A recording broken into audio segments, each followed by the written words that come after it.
नमस्कार, मेरा नाम है आर्यन मिश्रा और आप देख रहे हैं द रेड माइक। ईरान पर अमेरिका और इजराइल के हमले के बाद पूरे मिडिल ईस्ट में उथल पुथल की स्थिति बनी हुई है।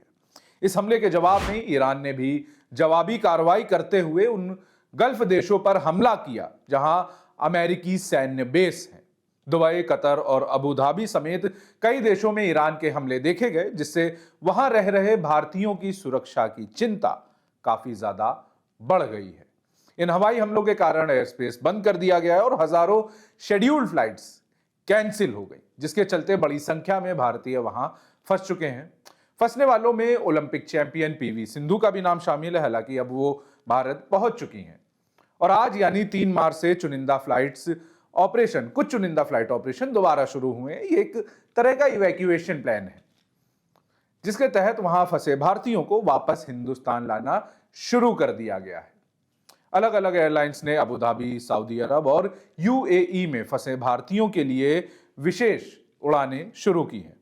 पहले बात इंडिगो की। इंडिगो ने जेदा में फंसे यात्रियों के लिए 10 विशेष उड़ानें चलाने की योजना बनाई है, जिसमें से मुंबई, हैदराबाद और अहमदाबाद के लिए उड़ानों को मंजूरी मिल चुकी है। वहीं आकाशा एयर ने मुंबई और अहमदाबाद से जेदा के लिए उड़ानें संचालित करने का फैसला लिया है, लेकिन अबू धाबी, रियाद और दोहा के लिए सेवाएं 4 मार्च तक बंद रहेंगी।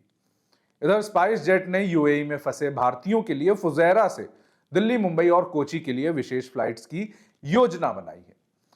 इन सबके बीच कर्नाटक, आंध्र प्रदेश, तेलंगाना और महाराष्ट्र जैसी राज्य सरकारों ने हेल्पलाइन नंबर जारी किए हैं और केंद्र के साथ मिलकर नागरिकों की मदद के लिए कंट्रोल रूम भी सेटअप किए हैं। ये तो बात हो गई तैयारियों की, लेकिन आज देश के अलग अलग एयरपोर्ट्स से कई भावुक करने वाले पल कैमरे में कैद हुए। गल्फ देशों से लौटे लोग जब एयरपोर्ट पर अपनों से मिले तो उनकी भावनाएं फूट पड़ी। कोई पिता रोया तो कोई स्त्री अपने साथी से मिलकर भावुक हो गई। आप स्क्रीन पर वो पल साफ देख सकते हैं। अब सुन लेते हैं उन तमाम भारतीयों को और उनके अनुभवों को जो ना चाह कर भी खाड़ी देशों में जंग के बीच फंस गए। राम्या, जो 3 मार्च को केम्पेगौड़ा एयरपोर्ट पर अबू धाबी से लैंड हुई, उन्होंने अपनी आप बीती सुनाई। सुनिए वो क्या कह रही हैं। Yeah, it's fine. It's peaceful, but as precautionary measure, they had closed the airspace. So today, Etihad arranged for us to come back. Our flights were cancelled initially, so today they arranged another flight. We went to Dubai on 21st and came to Abu Dhabi 2 days back. So our return flight was from Abu Dhabi. I'm from Bangalore. ये एक अन्य महिला यात्री हैं जो युद्ध के दौरान अबू धाबी में फंस गईं। फ्लाइट बोर्ड करने से 30 मिनट पहले ही उनकी फ्लाइट कैंसिल हो गई। वापस लौटकर उन्होंने अपनों से मुलाकात की और वो कितनी खुश हैं, आप उनकी बातों से ही इसका अंदाजा लगा सकते हैं। सुनिए वो क्या बता रही हैं। Situation ನಮಗೆ ಫಸ್ಟ್ ಗೊತ್ತಾದಾಗ all of a sudden ಇತ್ತು.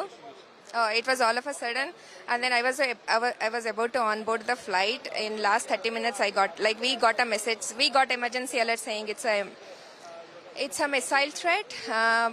And then flight started getting cancelled, and then the authorities did a really good job. They kept civilians safe. It was like a tough situation for everyone, civilians and authorities and everybody. So it was a moment everybody were working on their job. And then we were provided a nice accommodation by the airlines. So I was staying safe. It's just that it is keeping everybody worried that when are they gonna go and meet their family. And they started initiated like a phased approach of releasing the flights. The Bangalore was picked up first, and then I was able to meet my family finally. I was stuck in Abu Dhabi for last 2 days, but I'm so happy. Abu Dhabi से भारत वापस लौटे software engineer प्रसाद ने Abu Dhabi सरकार को धन्यवाद कहा है। उन्होंने बताया कि कैसे वहां उनका ख्याल रखा गया। We have to really thanks to the Abu Dhabi government. They have taken care of us so nicely that even though the situation is very bad, so they have taken all of us to the nice hotels. They have treated very well, and they have within 4 to 5 hours they have arranged nice transportation so that everybody can evacuate from the airport, and hopefully everyone reach the hotel safely. And while coming back from the hotels also, they have arranged nice transportation, so everyone has reached the airport nicely, and they have evacuated everyone. So we have to say, really, Abu Dhabi is a great country, and they have very good safety. We have it, and thanks to the government. Thank you. Yeah, my name is Prasad. So I'm working as a software developer in L3 Harris. Situation is in Abu Dhabi it's fine. So, but in Dubai we heard like it's worst. But somewhere we are hearing the sounds and all vibrations. Everything we are feeling, and there was some interception was going on in the airport also. Some shells was falling in the airport also. But it's good. अब आप जो ये visuals अपने screen पर देख रहे हैं, ये पल दिल्ली एयरपोर्ट के हैं जब अबू धाबी की फ्लाइट दिल्ली पहुंची। ये एक पिता हैं, उनकी बेटी अबू धाबी में फंस गई थी, जिसके बाद वो आज भारत पहुंची हैं और उनकी खुशी देखते ही बनती है। सुनिए क्या बता रहे हैं। बहुत खुशी है हमारे को, हमारी बेटी 2 दिन बाद में वापस आई है। वहाँ पे काफ़ी बुरा हाल है, तो हमारे को उम्मीद नहीं थी कि 2 दिन में हमारी बेटियाँ वापस पहुँच जाएगी। बहुत खुशी है हमारे को। बेटी वहाँ पर कब से थी? वो 28 तारीख से वहाँ से भी थी, अबू धाबी में फंस गए थे। 28 तारीख से वहाँ पे थी। उसके बाद से आपको वहाँ पे टेंशन हो रही थी, बातचीत आपकी लगातार हो रही थी? लगातार बातचीत हो रही थी हमारी, हमारे को टेंशन थी। वहाँ पे मिसाइलें वगैरह भी काफ़ी दागी जा रही थी, विस्फोट हो रहे थे। तो आज हमारे को बहुत खुशी है, हमारी बेटियाँ हमारे पास पहुँच गई। ये कपल है और अभी अबू धाबी से भारत लौटे हैं। वो बता रहे हैं कि अबू धाबी में जो मंजर था वो कितना भयावह है।